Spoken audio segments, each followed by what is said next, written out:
So I'm just gonna get started with my coffee. Cheers.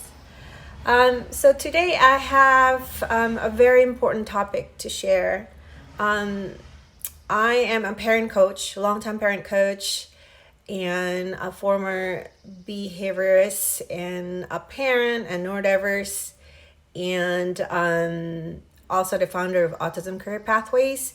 So because I've been working with autistics as well as people diagnosed with other things. Hi, Julia. Hi, Asha.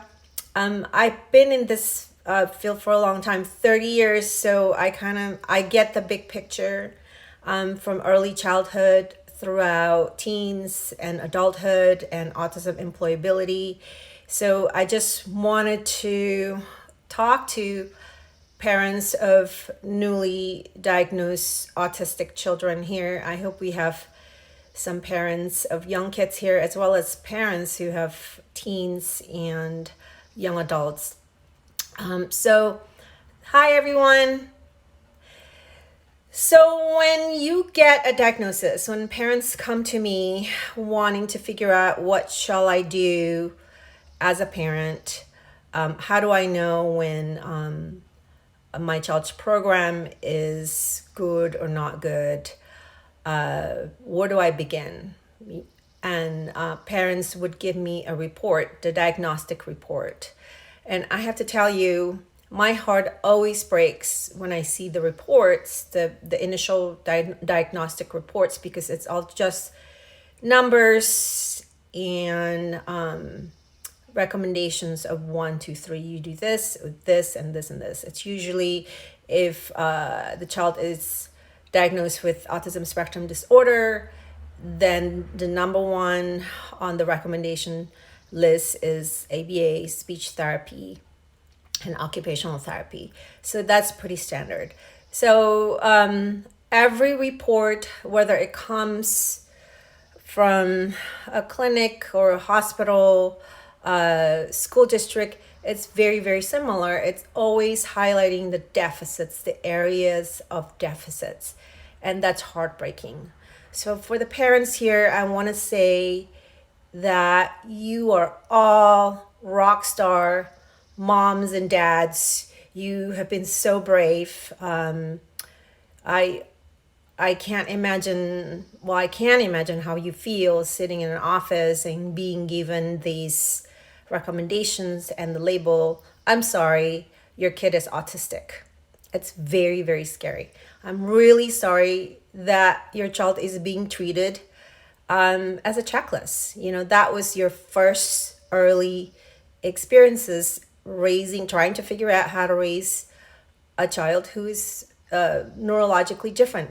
So it's really, really hard. It was a rough start. And what do we do as parents? Today we look on the internet, social media, and that's how the journey begins. This is what the clinicians don't tell you. The clinicians don't tell us, parents, that our brain is very plastic. Nobody talks about neuroplasticity and how our brain is an experience-dependent organ. So our brain continues to change throughout our life, actually. So I think to give a very bleak diagnosis to a child who is very, very young, and we're not told that, guess what? Yes, this child is showing autistic tendencies, but as parents, there are a lot we can do. As parents to change the neural connections. Okay. So remember that neuroplasticity, and as parents, we can do a lot at home to support our child and make a difference, make a permanent change in the long run. So that's really important, right? And parents also not told that what is autism? Autism is actually our kids who are autistic, they're wired differently. So let's talk about that. Wired differently means that Socially, number one, socially, they're wired differently. The way they seek interactions, especially when they're little and continues throughout the adulthood, it's very different. It has different feel. It has a different look. It's hard for parents of babies to figure out, how can I connect with my child in the back and forth way.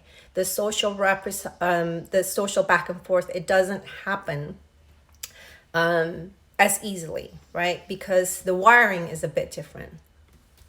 Okay, so our babies, they're wired differently socially. They perceive social interactions coming from primary caregivers in a different way. And they're also wired differently in sensory perceptions.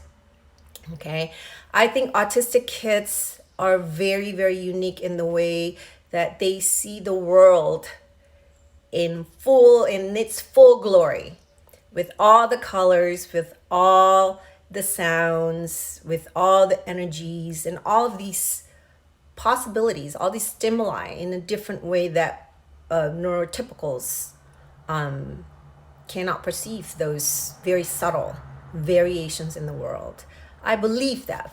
I firmly believe that.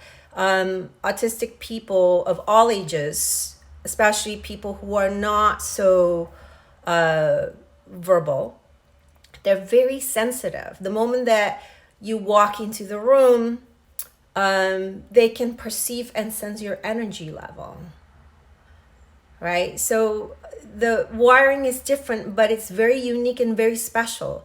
The differences make autistic people very, very special, and we have to nurture those differences, right?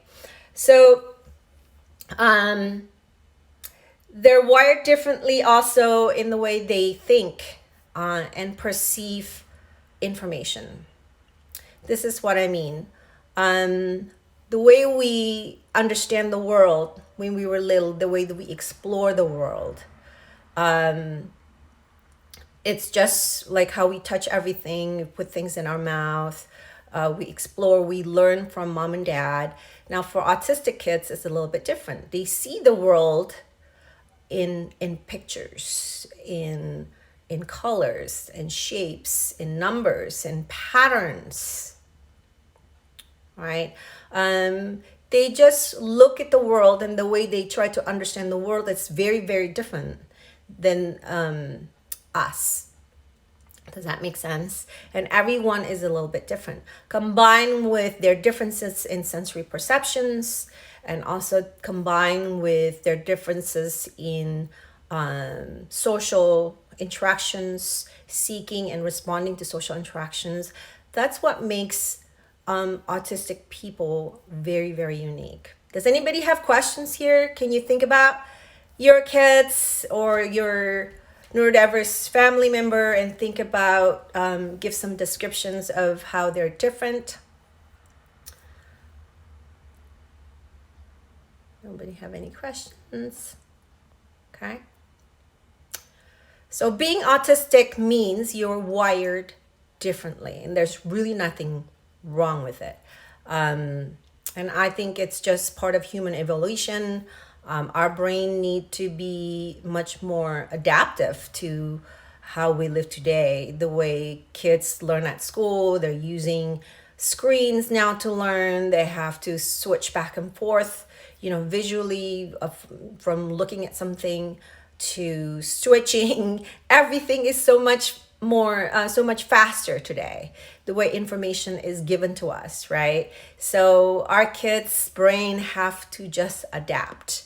So that's how I would suggest that you want to think about your child's diagnosis. Yeah, exactly. This is a strange question, but why is autism perceived to be a negative thing?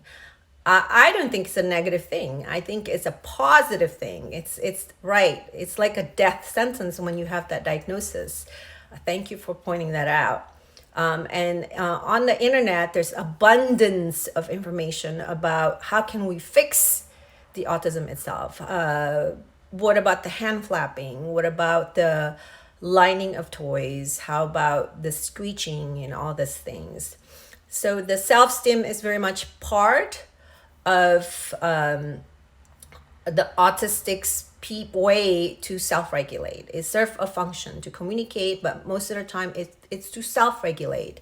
When you wonder why kids have meltdowns, it's because a lot of them have to a lot of them cannot self-stim. They're being told, don't hand flap, don't do that, redirect these type of self-stim behaviors. So that is self-stimming is very much part of autistic persons. Just it's like breathing for them, right? So if you don't allow them to self-stim, it's like telling them that don't dance to music. Like for us, we listen to music that we like to dance and move, right? Imagine if you go to a concert and you're not allowed to move, to just stand there. It would feel horrible. So sensory differences is part of autistic people's just being an autistic person. It's the essence of who they are. Okay. But you were not told that early on in your journey, right? So professionals also don't tell us parents, like, look, this is a journey. You are early in the journey. I don't have a crystal ball, so I can't tell you what your child is gonna turn out to be. That your child's very, very young, but because of neuroplasticity, this kid has a ton of potential, just like any other kid, okay? I wish that all of us parents are being told that that our kids need the same things as any other kids. Our kids need love, unconditional love, right? Isn't that the truth? Our kids need unconditional love. Our kids need us as parents to believe in them. We need to make sure that they are safe with us at home. Our kids, our babies need to know if something happens, I can come home and I will be safe there. Our kids need to know that we, as parents, we are on their side. We are their team. We love them the way they are, right? And that includes embracing the differences, right? So that's the same. Our autistic kids need the same things, the same quality of life at home early on in their childhood, okay? So what happens is, because of the list, the things that are recommended to parents early on, then parents begin to outsource. Parents begin to feel, well, okay, I'm being told by the best, by professionals, by people who know what they're doing, to do A, B, and C. So very soon we outsource instead of insource.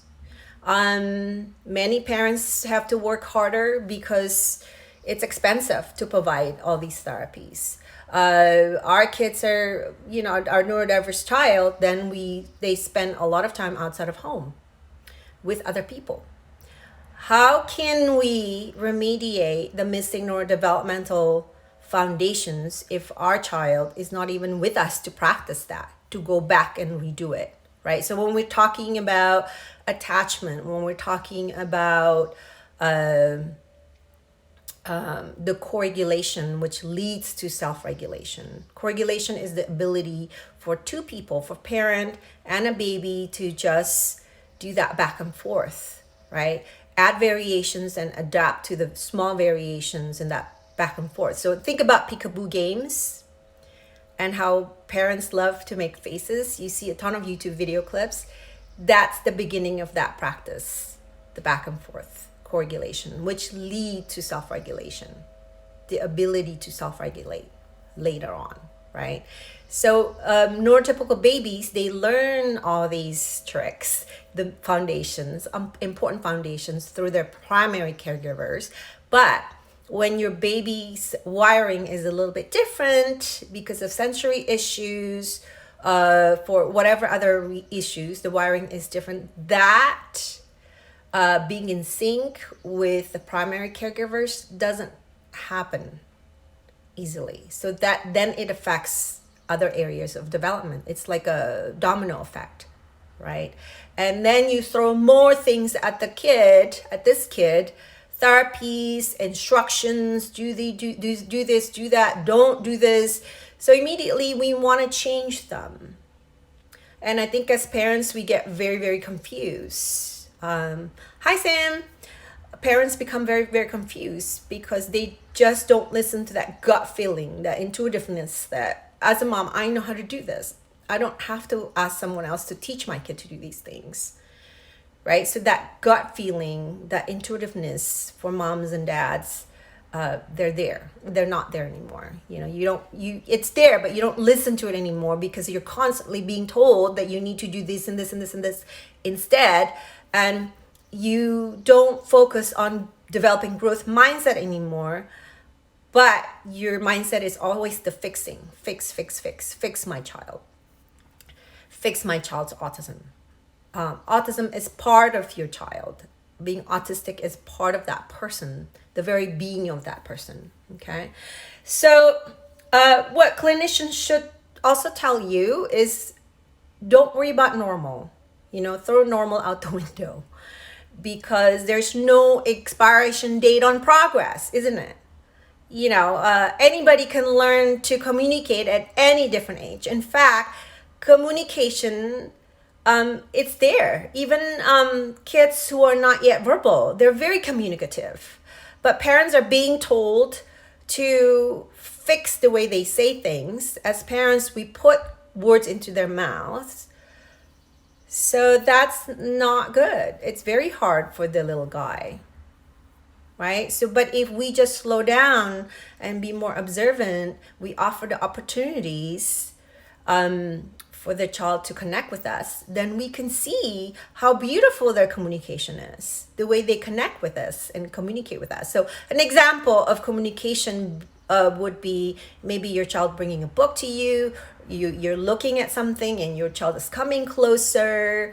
Those are forms of communication, small, subtle communications that human beings do all the time. But because parents are wired, not in a healthy way, to look for certain kinds of behaviors and performance, then we miss all those wonderful, small initiations from our babies, right? So think about that.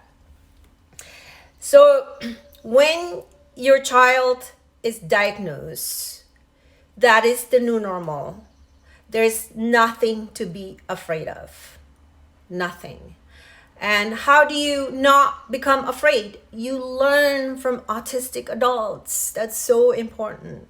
You ask questions. There's so many different ways that you can do that. Facebook, there are books you can read. Instagram is a great one. Instagram is a great way to do it. TikTok, very short videos, less than like in 1 minute. But all these autistic adults, many of them are professionals. They help us understand what's going on underneath, right? So always be open to learning from autistic adults. If your parents here at any age, if your kids at any age, always ask questions, okay? So here's the thing. We are actually lucky when we raise a neurodiverse kid because this neurodiverse kid also changed our wiring, our prefrontal cortex, the highly developed part of our brain. That's also changing because of our interactions with our neurodiverse child. So that is something very special. It's almost like it's raising this kid. It's also a gift for us as parents. So we're not on cruise control, just going through our days. But when as parents, we have to think outside of the box. There's that connection on a neural level when we are with our neurodiverse kids, when we are with our kids, right? So it's two ways. They need us to practice, and it's also vice versa. Okay. Let's see. I'm looking at my notes. Okay. So now I'm going to look at your questions here. 1 second. Okay. I really appreciate you guys coming here.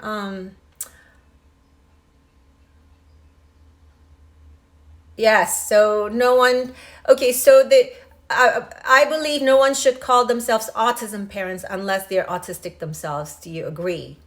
So the first person language is what is preferred by autistic adults because they feel like autism is part of them. That's why they prefer autistic. I am autistic. I was corrected one time by an autistic adult because, and she said, well, I have two cats. I don't have autism. I am autistic. So keep that in mind. So parents of younger kids here, because they feel like autism is very much part of them, who they are. That's why. So it's that in terms of how we should call if it's not autism parents. I can't think of. I guess the alternative would be something longer, isn't it? Like parents of autistic kids. I think when it comes to social media hashtags, some things might be too long. But I hear you. I totally hear you. Yes, autistic people they are just so amazing. They're so amazing. I love working with all kinds of neurodiverse people. Um, okay, so ABA therapy. Okay, so this is a very, very controversial, and I know a lot about ABA because I did many, many years of that therapy. So the point here says ABA therapy is just conversion therapy for neurodiverse. The fact that people like Andrew Young, who has an autistic kid himself, supports this is unforgivable. So here's the thing, though, and this is also for the parents here who might have an ABA program as well as other types of therapeutic pieces. The issue is that we don't have also a good curriculum to train professionals, teachers. We need a different kind of curriculum, one that's created by neurodiverse people with a better common language. So if it's not behavioral based therapy, then what is the alternative? Right? So for the parents here, so let's talk about that. So for the parents of younger kids, if now you're thinking, well, I understand that maybe behavioral based therapy is not good. So what else can I do? So my suggestion would be to really spend a week to just observe your neurodiverse child and then take notes and figure out what your child needs. So if your child has sensory needs, and that's a really, really good first piece to work on.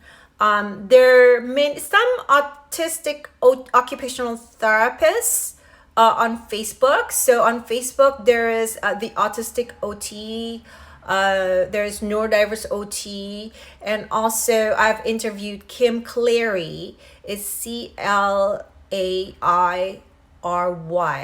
She is a neurodiverse OT, and she also does remote consulting for parents. So learn from them, engage with them, and maybe you can send your videos to them, and then they'll help you change your environment, your backyard, to be more sensory friendly. So if your child is regulated through sensory diet, sensory needs, then your child will be more ready to learn. So mind body connections, that's really important, but their body has to be in a regulated state for their mind to be open to learning, right? So that's my suggestion. So Asha was asking about neurodiversity and what. So neurodiverse is not just specific to autistics, Asha. So there are a lot. Actually, most people are neurodiverse because we can be talking about ADHD, people you have dyslexia, people who have clinical depression, just bits and pieces, combinations of different things. and the traits are they do overlap. So that's the term why the term neurodiverse is being used as an umbrella. Okay. All right.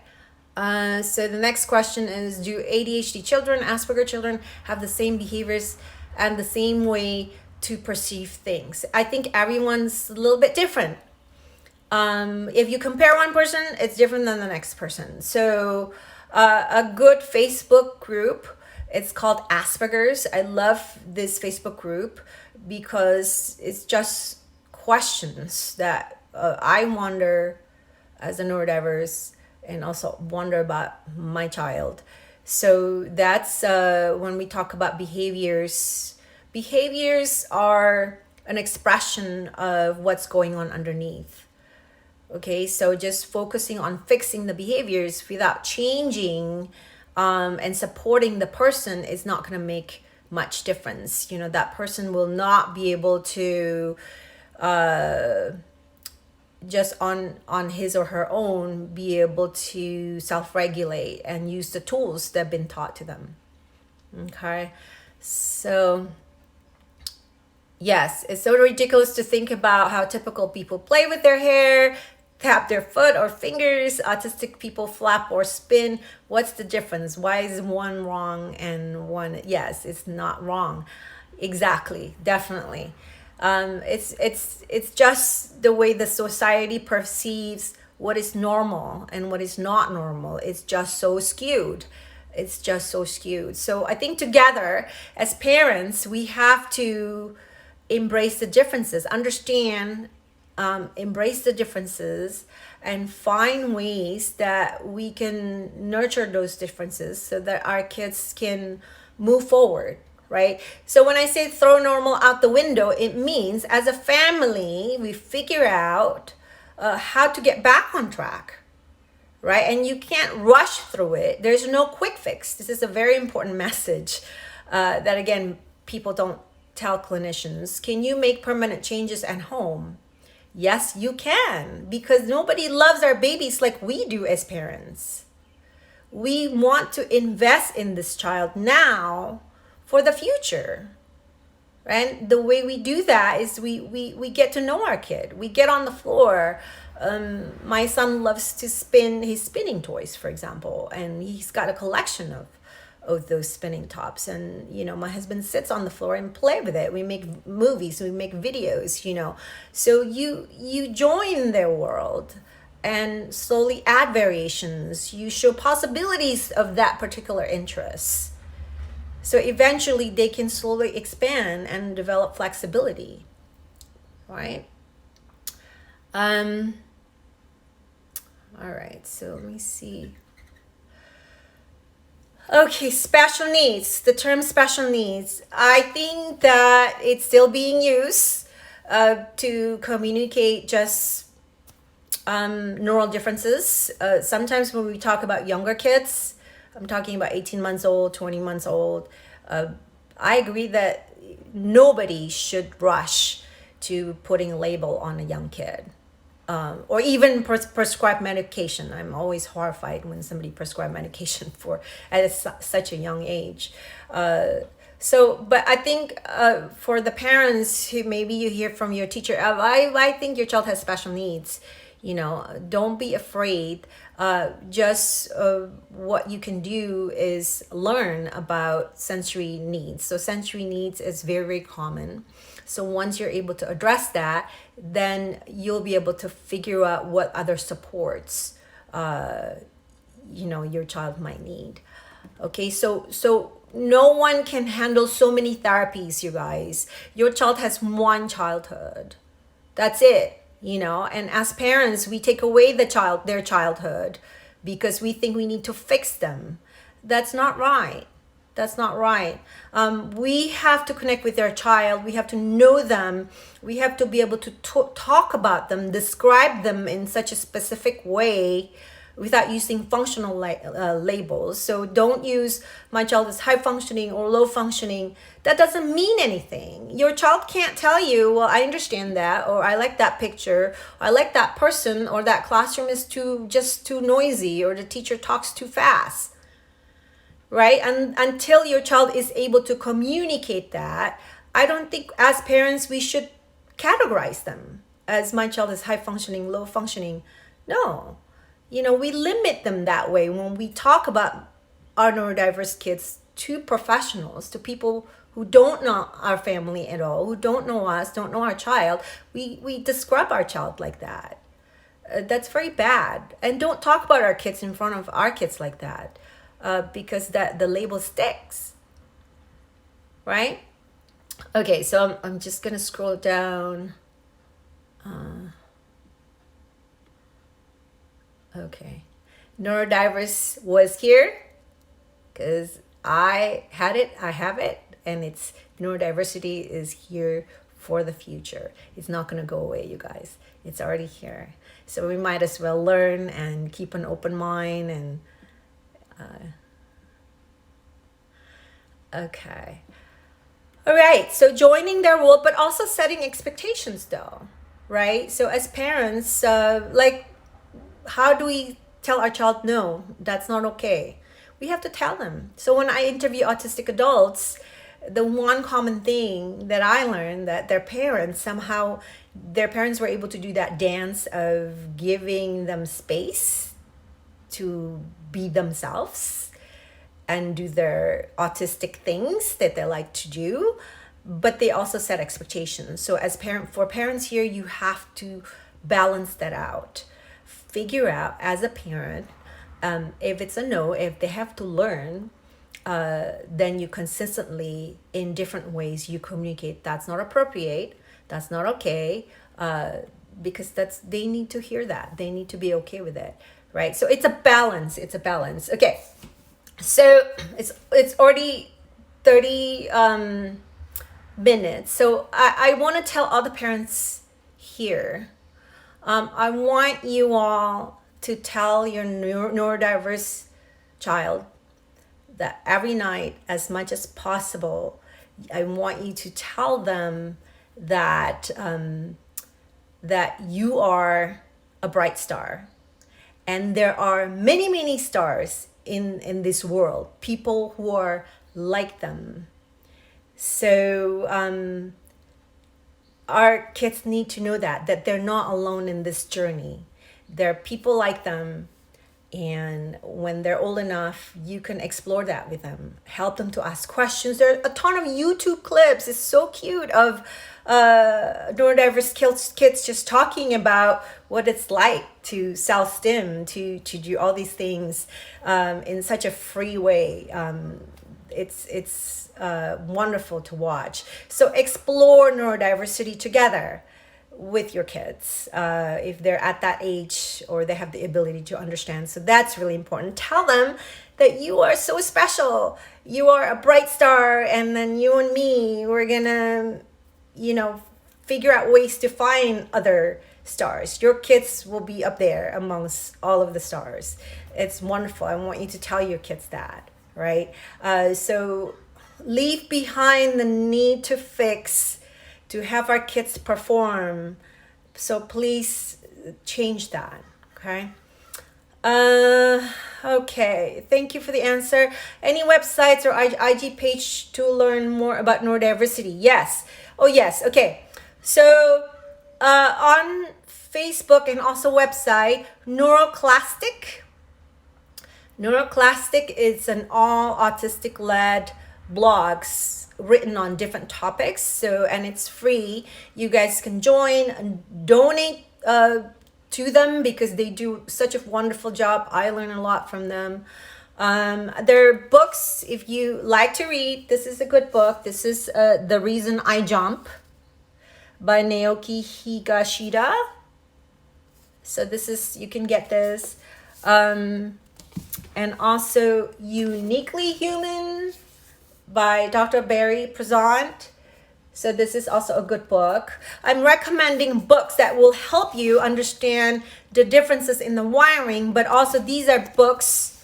Uniquely Human is one of those, Della. The books that just talks about differences in human brains. In such a compassionate way. I want to recommend books that will help you to understand and leave behind the feeling of despair, because we can't do loving parenting if we're always in that crisis mindset, right? So here's a book by my friend Jude Morrow from Ireland. So he's an autistic father, and he wrote his journey accepting his diagnosis. Why Does Daddy Always Look So Sad by Jude Morrow, and I will post the titles later. Okay guys, thank you so much for joining me, and next Monday, if you have any requests for topic for Monday, let me know. Thank you so much for joining me. Bye.